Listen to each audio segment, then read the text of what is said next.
Tomorrow will be the 31st anniversary of our independence. On the eve of this auspicious occasion, I greet you, my fellow citizens, at home and abroad, and offer you my good wishes. Much has happened in the last 1 year. The government has done its best to restore the rule of law and the liberties of our people. I want to speak to you tonight not only of our achievements and aspirations, but also the unfulfilled tasks and the tormenting differences casting their ominous shadows on our national life. A country of India's magnitude, with its missed opportunities and mounting challenges, remains a nation in constant evolution despite its impressive strides in many spheres. It has been going through an endless introspective process, trying to rediscover itself, shed the accumulated hangovers of the past, and keep pace with the complexities and compulsions of the present times. The tempo of this activity can be sustained only through stability, which is the very basis of survival. The country stands today at the critical crossroads of history, and any false turn could prove ruinous for the nation. In a democracy, there is always place for honest differences. The inherent right of dissent must not, however, be carried to the point of obstructing the democratic process, blocking the proceedings of legislatures, carrying controversies to the streets, or indulging in the politics of denunciation and manipulation. The country's political system can function only within the framework of accepted norms based on self-restraint and readiness to place public welfare above narrow party and personal interests. A nation torn asunder by bitter discord can hardly hold its place or make any progress. There is need for an ennobling vision of a resurgent India, imbued with a crusading spirit and an exhilarating sense of participation in a common effort. No nation can face the future and move forward without a robust faith in itself, a healthy awareness of its limitations, and a correct anticipation of the challenges ahead. The real crusade today is against poverty. We must end the widening disparities between the rich and the poor and the creation of islands of privileges. We cannot afford to be complacent in such a situation. We have to forge ahead with well-conceived, need-oriented, and strictly time-bound programs for ensuring socio-economic justice for all. The future must hold out a promise for the better life for the economically weaker and vulnerable sections of our society. A credibility gap should not be allowed to develop between the mass of our people and those in positions of authority.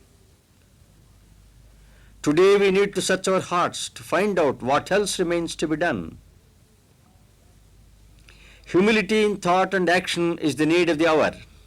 If each one of us, irrespective of position, is to serve the larger interests of our nation. Measures for land reforms will not create the necessary impact unless implementation is sincerely and speedily undertaken and the input necessary for increasing production are supplied on time, at reasonable rates, and in adequate measures, particularly to small and marginal farmers. This will ensure increased production and better distributive justice. There is, however, little justification for confining such reforms to the rural sector only. The Monopolies and Restrictive Trade Practices Act appears to be a step in the right direction, but it's not adequate. In a developing economy like ours, The oligarchy of a few families controlling big industrial empires and wielding enormous money power poses a big threat to the country's political system besides distorting its socio-economic base. I would earnestly appeal to all that the suitable strategy should be devised and necessary steps taken to control such concentration of wealth in the larger national interests. As a country that missed the first industrial revolution and hardly caught up with the subsequent ones, India finds itself in an unenviable position of having to race against time in coping with the multifarious challenges of a population explosion and the rising expectations of its people.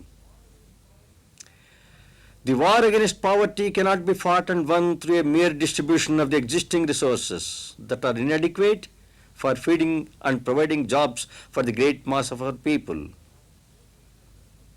We must create more national wealth through a balanced development of agriculture and industrial sectors for marching forward to new frontiers of true equality and prosperity for all sections of our people. Our plans for socio-economic development have created hopes among our youth and they look forward to a better life. Our youth, the nation's most valuable treasure, must not feel impatient and apprehensive of the future. We need to effectively involve this vast reservoir of hard-working and intelligent manpower with the task of nation building, particularly in the rural areas. The draft sixth five-year plan sets out a new strategy for the creation of massive job opportunities through accelerated development of agricultural, cottage and small-scale industries. I appeal to all my fellow citizens, irrespective of their position or station in life, to participate actively in this challenging task and so assist the government in reaching the fruits of development to the people at large. A year ago today, the country was in a relaxed mood, having achieved in an orderly and peaceful manner the restoration of civil liberties so dear to all of us. Against such a joyous backdrop, a few scattered clouds on the distant horizon did not seem to hold any particular menace. Today, as I speak, anti-social and anti-national elements in our society are deliberately seeking to deny law-abiding people their inherent right to safety of life and property. There is a growing tendency to lend a communal or class color to any misunderstanding or inconsequential disagreement. This is an unfortunate trend against which all of us need to be vigilant. We also need to ponder over the reasons for this rapid deterioration of standards in public life. The erosion of moral values which we have cherished since time immemorial has to be stopped. The office of the President of India is the highest office any citizen of this great country can ever aspire for. That humble Kisan like me should have been installed in this office is an eloquent tribute to the system which makes it possible. The President of India is above politics, but he is a part of the political process and the political system. My one and only concern as President is the welfare of the nation and promotion of the well-being of all sections of the people through orderly progress and social justice. It's my duty as President to not only preserve, protect and defend the Constitution, but also assist the government in the pursuit of the larger national interests. As head of the state, I shall attempt to provide a harmonizing touch so that all the main elements in the country's life could work together for the larger good of the nation. I shall play this role to the best of my ability and consistent with my constitutional obligations. My anxiety immediately on assuming the high office of the President of India was to set an example of simple living and austerity in no way inconsistent with or detracting from the dignity of the high office of the President. As a first step, I surrendered a large part of my salary, and even such salary as I receive is taxable just as in the case of any citizen. I had also intended to move out of Rashtrapati Bhavan to a smaller residence. On a detailed evaluation of this desire of mine, it was found that most of Rashtrapati Bhavan would be required for official functions like investitures, formal receptions on national and other important occasions, the presentation of credentials, official banquets, and the accommodation of visiting foreign dignitaries. My suggestion to shift to one of the bungalows within the President's estate was found on detailed examination to involve an estimated capital outlay of about rupees 12 lakhs and an annual recurring expenditure of approximately rupees 9 lakhs on additional security arrangements. I cannot, in all conscience, bring myself to make this additional charge on the public exchequer. Even if I did move out of my modest accommodation of a few rooms in one wing of the Rashtrapati Bhavan, the rest of the building would still have to be maintained. I have therefore, after careful deliberation, decided to continue to occupy the few rooms in one wing of the Rashtrapati Bhavan. Severe natural calamities have affected large sections of our people, causing untold suffering and enormous loss. The central and state governments are doing their best to alleviate their distress. Let us hope and pray that their ordeal will not be prolonged. Our armed forces, true to their noble tradition, have played a very significant role in mitigating suffering during these natural calamities.